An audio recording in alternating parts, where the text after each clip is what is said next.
श्रीमान् वेङ्कटनाथार्य कवितार्किककेसरी वेदान्ताचार्यवर्यो मे सन्निधत्तां सदाकृति. प्रभावपद्धति श्लोकम् 74. अभिगम्य मुकुन्दपादुके त्वाम् अपनीतातपवारणैः शिरोभिः हरितां पदयो दुराभमन्यैः अनकश्चायमवाप्नुवन्ति भोगम्. பதபதார்த்தம். ஹே முகுந்த பாதுகே, வாராய் பெருமாளுடைய பாதுகையே. ஹரிதாம், திக்குகளுக்கு. பதயகா, ராஜாக்களான இந்திரன் முதலானவர்கள். அபநீத, தள்ளப்பட்டிருக்கின்ற.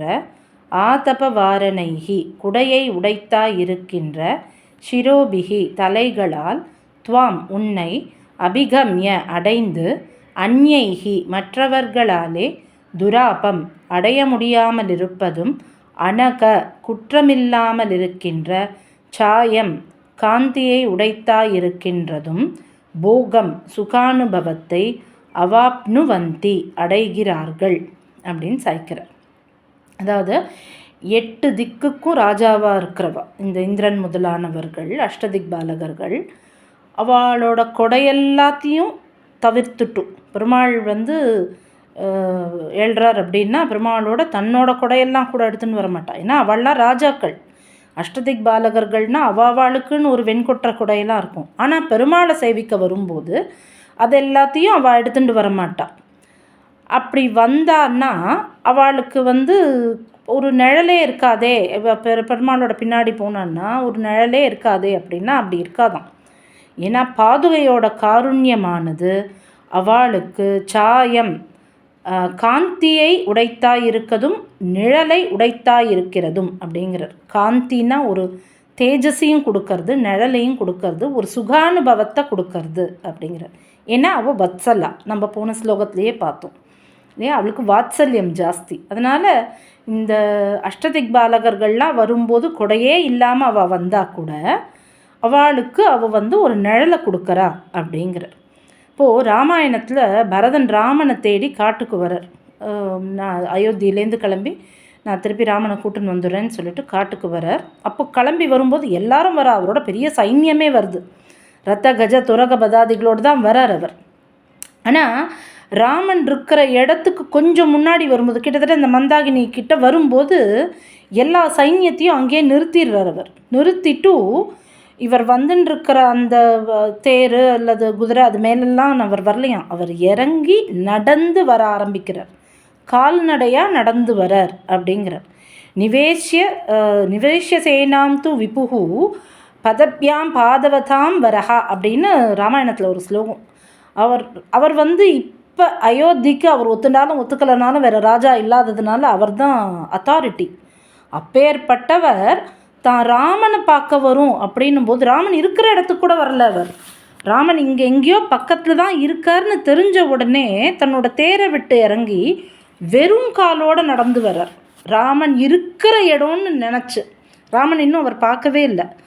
ஆக அப்பேற்பட்ட அந்த பதவுசு அப்படின்னு சொல்லுவோம், அந்த பணிவு அது வேணும். பெருமாள்கிட்ட நம்ம சேவிக்க போகும்போது அந்த பணிவு வேணும். நான் அஷ்டதிக் பாலகர்களுக்கு ராஜா, நான் இந்த இந்திரலோகத்துக்கு தலைவன் அப்படின்ற கர்வம்லாம் இல்லாமல் எப்படி அவள் எல்லாத்தையும் திறந்துட்டு பெருமாளோட நடந்து வராளோ, பெருமாள் வரும்போது தன்னோட கொடைகள்லாம் எடுத்துக்காம தன்னோட பதவி பட்டம் எல்லாத்தையும் ஒதுக்கி வச்சுட்டு அவன் முன்னாடி பெருமாள் முன்னாடி சேவிக்க வராளோ, அந்த மாதிரி நம்ம இருக்கணும்னு நமக்கு அனுஷ்டானத்தை எடுத்து காமிக்கிறார் சுவாமி இந்த ஸ்லோகத்தில்.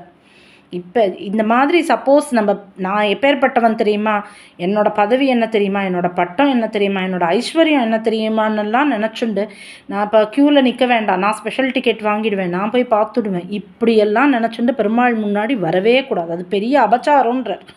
அந்த மாதிரி திக்பாலகர்களே அவ்வளோ பதவிசாதான் பெருமாள் முன்னாடி நிற்கிறா. நம்ம ஒன்றும் அப்பேற்பட்டவா இல்லை. அதனால் நம்ம பெருமாள்கிட்ட போகும்போது எப்படி இருக்கணும்னு சொல்கிற ஸ்லோகமாக, அனுஷ்டானத்தை காமிக்கிற ஸ்லோகமாக சுவாமி இதை எடுத்திருக்கார்.